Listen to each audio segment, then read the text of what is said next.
Assalamualaikum warahmatullahi wabarakatuh. Mencium dan mengusap Hajar Aswad menjadi dambaan setiap muslim. Tetapi mungkin banyak yang belum tahu bahwa Hajar Aswad yang ada saat ini sudah tidak utuh lagi. Yang tersisa hanya 8 potongan kecil yang bila dikumpulkan tidak sampai setengah dari ukuran yang asli. Lalu berapa ukuran Hajar Aswad pada mulanya? Mengapa sampai terpecah dan hanya tersisa sedikit? Di luar itu semua, mengapa Hajar Aswad dimuliakan oleh umat Islam? Berikut penjelasan mengenai asal, sejarah, ukuran asli, kondisi terakhir dan lain-lain dari Hajar Aswad. Tak diragukan lagi, Hajar Aswad adalah batu yang paling mulia dan dimuliakan oleh umat Islam. Entah berapa miliar manusia yang pernah mencium dan mengusapnya. Yang pasti setiap muslim mendambakan untuk dapat mencium dan mengusapnya. Walaupun untuk itu membutuhkan usaha, tenaga, dan mengandung resiko, tetapi tetap saja dilakukan banyak orang. Mengapa Hajar Aswad mulia dan dimuliakan oleh umat Islam? Berdasarkan beberapa hadis Nabi SAW, mayoritas ulama meyakini bahwa Hajar Aswad berasal dari surga. Perbedaan pendapat muncul mengenai kapan batu tersebut diturunkan. Sebagian berpendapat sejak Nabi Adam alaihissalam, dan sebagian yang lain berpendapat di masa Nabi Ibrahim alaihissalam. Yang pasti, seperti yang tercantum dalam Al-Quran, Nabi Ibrahim tercatat sebagai pembangun kembali Ka'bah. Sewaktu ia bersama putranya Ismail alaihissalam meninggikan Ka'bah untuk menyelesaikan pembangunannya, mereka kekurangan 1 atau sepungkah batu. Untuk menyelesaikan kekurangan tersebut, malaikat Jibril turun membawa sepungkah batu, dan itulah Hajar Aswad.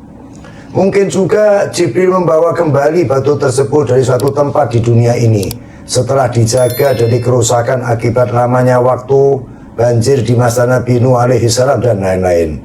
Sedang Nabi Ibrahim dan Ismail alaihissalam setelah mendapat batu tersebut, mereka berdua meletakkannya di salah satu sudut Ka'bah yang masih berlubang. Menurut para ilmuwan dan para sejarawan, pada mulanya Hajar Aswad berukuran sekitar 25 x 17 cm. Di sudut ini akhirnya sebagai penanda dimulai dan diakhirinya tawaf. Secara bahasa Hajar Aswad berarti batu hitam.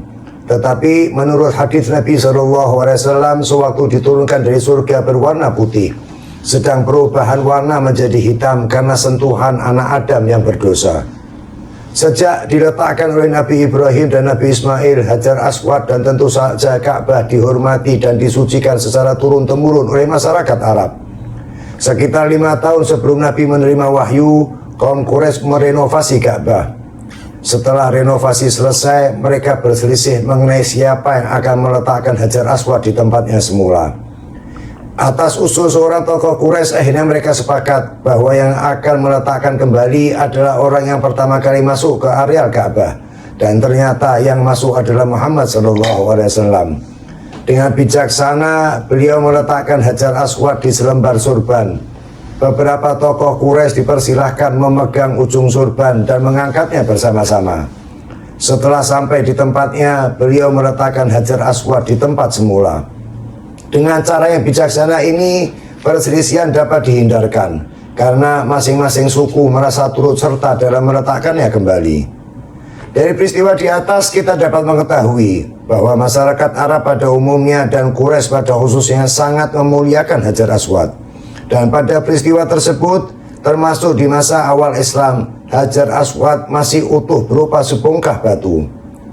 Orang yang pertama memberi bingkai Hajar Aswad dengan perak melingkar adalah sahabat Abdullah bin Zubair radhiyallahu anhu pada tahun 64 Hijriah. Inisiatif ini muncul untuk melindungi batu tersebut dari cuaca, kebakaran, serta banjir yang pernah terjadi, termasuk kerusakan akibat ulah manusia. Karena beberapa tahun sebelumnya Al-Hajjaj, panglima dari dinasti Bani Umayyah, karena konflik dengan Abdullah bin Zubair menyerang Masjidil Haram, termasuk Ka'bah dengan manjanik atau sejenis ketapel besar. Walaupun tidak ada catatan sejarah yang menyebutkannya, tetapi patut diduga saat itu Hajar Aswad sudah tidak utuh lagi. Tetapi peristiwa yang terjadi pada tahun 317 Hijriah, yaitu pencurian Hajar Aswad oleh kelompok Qaramithah, jelas memiliki andil dalam merusaknya. karena mereka mendongkel dan mencuri Hajar Aswad hingga 22 tahun. Bagi yang ingin mengetahui tentang penyerbuan, pembantaian jamaah haji dan pencurian Hajar Aswad oleh kaum Qoromitoh, dapat menyaksikan di channel ini dengan judul Sejarah Penyerbuan Ka'bah dan Pencurian Hajar Aswad oleh Qoromitoh. Lalu bagaimana kondisi Hajar Aswad saat ini? Karena peristiwa di atas, lamanya waktu, pengaruh cuaca, bencana banjir, ciuman dan usapan manusia, kondisi Hajar Aswad tersisa 8 pecahan kecil. 8 bagian tersebut ditanam di batu yang lebih besar sebagai alas. Karena dari semua sisa yang ada, yang terbesar hanya seukuran kurma atau sebesar telur. Sisa 8 pecahan yang ditanam di dalam batu, pada bagian luarnya diberi bingkai dari perak. Sedang bingkai peraknya sendiri yang memiliki tinggi sekitar 1,5 meter dari permukaan lantai, terakhir kali diganti pada tahun 1422 Hijriah, bertepatan dengan tahun 2001 Masehi. Mereka yang mencium Hajar Aswad memasukkan kepalanya ke dalam bingkai perak yang ada di dalamnya terdapat pecahan Hajar Aswad, yaitu batu seukuran kurma atau telur yang berwarna hitam kemerah-merahan. Di dalamnya terdapat titik-titik merah bercampur kuning. Menurut penelitian para ilmuwan modern, baik dari kalangan Islam maupun Barat, Hajar Aswad memiliki karakteristik yang berbeda dengan batu yang ada di bumi. Unsur, warna, dan sifatnya serba berbeda dengan batu pada umumnya. Lepas dari masalah di atas, yang pasti mencium dan mengusap Hajar Aswad termasuk salah satu sunnah Nabi SAW yang dicontohkan secara langsung oleh beliau. Beberapa hadis juga menjelaskan tentang kemuliaan dan keutamaan Hajar Aswad. Di antaranya beliau bersabda bahwa Allah akan mengampuni mereka yang mengusapnya. Dan kelak di hari kiamat, Hajar Aswad akan menjadi saksi bagi orang yang pernah menyentuhnya. Dalam hadis yang oleh ulama diklasifikasikan sebagai hadis dhaif disebutkan bahwa mereka yang mencium Hajar Aswad bagaikan bersalaman dalam tanda kutip dengan Allah.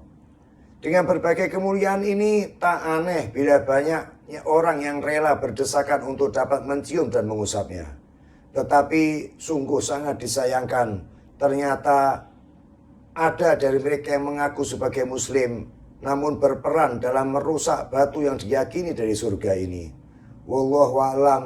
Sampai berjumpa di video yang lain. Wassalamualaikum warahmatullahi wabarakatuh.